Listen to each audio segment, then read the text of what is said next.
Colours Marathi वाहिनीवरील काव्यांजली मालिकेच्या 26 जानेवारीच्या भागात काव्या विश्वजितच्या ऑफिसमध्ये त्याला त्याचे पैसे परत देण्यासाठी गेलेली असते.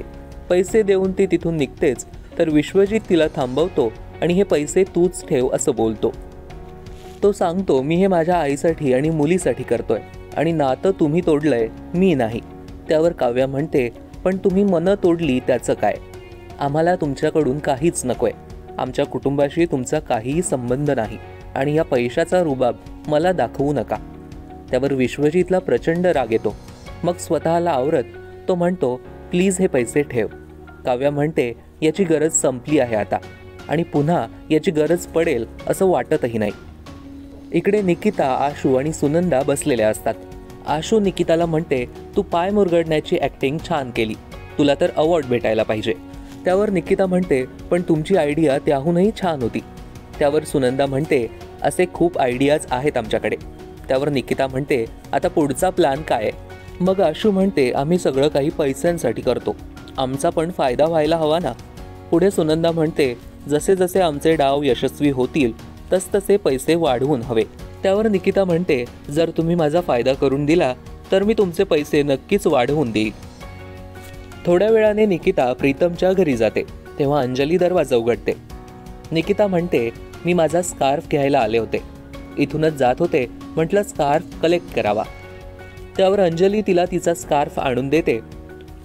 मग मुद्दाम अंजलीला वाईट वाटावं म्हणून निकिता म्हणते, हा माझा फेवरेट स्कार्फ आहे, कारण हा स्कार्फ मला प्रीतमने गिफ्ट केलाय. पुढे ती म्हणते, काल मी आणि प्रीतम भेटलो होतो तर त्याचा ब्रेस्ट बँड माझ्याकडेच राहिला होता. ती तो बँड सुद्धा अंजलीला देते आणि विचारते की त्याने तुला सांगितलं असेलच ना आम्ही भेटलो होतो ते. त्यावर अंजली तिला दाखवण्यासाठी म्हणून हो म्हणते, पण तिला मनातून फार वाईट वाटतं. तिकडे प्रभुदेसाईंच्या घरी काव्याच्या सासऱ्यांच्या मित्राच्या मुलाच्या कंपनीमध्ये काव्य आता डबे पोहोचवणार आणि ती स्वतःचा बिझनेस सेटअप करणार म्हणून चर्चा सुरू असते आणि त्यामुळेच सगळं वातावरण आनंद झालेलं असतं. इकडे अंजली फ्रिस्टबँडबद्दल आणि तू अजूनही निकिताला भेटतोस का असं प्रीतमला विचारते. तर त्यावर तो हो म्हणतो आणि तुला काही प्रॉब्लेम आहे का असं विचारतो आणि तिथून रागात निघून जातो.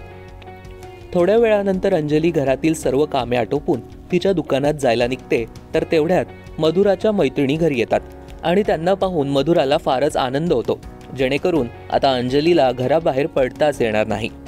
तिकडे ऑफिसमध्ये श्रेष्ठा विश्वजितला काव्या नेमकी कशासाठी आली होती असं विचारते.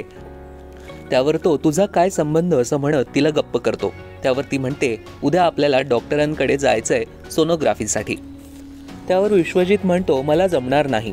त्यावर श्रेष्ठा म्हणते, नवरा म्हणून तू मला तिथे हवा आहेस. त्यावर तो म्हणतो, मी कसा येऊ तिथे, असं उघडपणे कोणी बघितलं तर? त्यावर ती म्हणते, आज ना उद्या उघडपणे स्वीकारावंच लागणार आहे ना, तू सवय करून घे. पुढे ती म्हणते, मी काव्याला फोन करून सांगते तू येत नाहीयेस, मग ती येईल, कारण तुला नसली तरी तिला जाणीव आहे. तिकडे काव्या जेवणाचे डबे घेऊन जाते, पण कंपनीचा मॅनेजर तिला बघून ती हे करू शकणार नाही असं म्हणत तिला नकार देतो. त्यामुळे काव्याचा कॉन्फिडन्स आणखीनच लो होतो. आता काव्या पुन्हा स्वतःला कसं उभं करेल, प्रीतम अंजलीच्या नात्यात दुरावा येणार का आणि विश्वजित श्रेष्ठाला कसं स्वीकारणार हे पाहणं महत्त्वाचं ठरणार आहे. मालिका आता रंजक वळणावर येऊन ठेपली आहे. पाहायला विसरू नका काव्यांजली रात्री 8:30 वाजता आपल्या कलर्स मराठीवर. आणि मालिकांचे अपडेट्स पाहण्यासाठी स्पॉटलाईट मराठीला सबस्क्राईब करायला विसरू नका.